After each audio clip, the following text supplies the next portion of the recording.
বন্ধুরা, টমেটো আমরা সবাই পছন্দ করি, কিন্তু আমরা অনেকেই টমেটোর চাষ পদ্ধতি জানি না।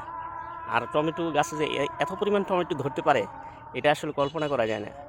চলো আজকে টমেটো দেখাই। সারা পৃথিবীতেই টমেটো কম বেশি চাষ করা হয়। অধিকাংশ দেশে টমেটো প্রধান সবজি হিসেবে ব্যবহৃত হয়।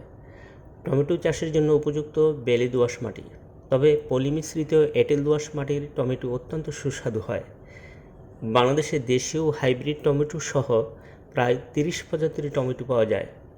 হাইব্রিড জাতের টমেটো প্রায় সারা বছরই উৎপন্ন হয়। বাণিজ্যিকভাবে ফলন বেশি পাওয়ার জন্য জমির মাটি ঝুরঝুরে করতে হয় এবং টমেটোর চারা রোপণ করতে হয়। নির্দিষ্ট দূরত্ব বজায় রেখে সারিবদ্ধভাবে এর চারা রোপণ করতে হয়। এতে করে দুই সারির মধ্যে যে ক্যানেল থাকে তাতে পর্যাপ্ত সেচের ব্যবস্থা করা যায়। গাছ কিছুটা বড় হলেই এভাবে বাঁশের শলাকা দিয়ে বেঁধে দিতে হয়, না হলে টমেটোর ভাড়ে গাছ ভেঙে পড়ার সম্ভাবনা রয়েছে। টমেটো কাঁচা ও পাকা দুইভাবেই খাওয়া যায়। দৈনন্দিন বিভিন্ন তরকারি রান্না ছাড়াও সস, চাটনি, কেচাপ, জুস, পেস্ট এবং পাউডার তৈরি করা হয় টমেটো দিয়ে।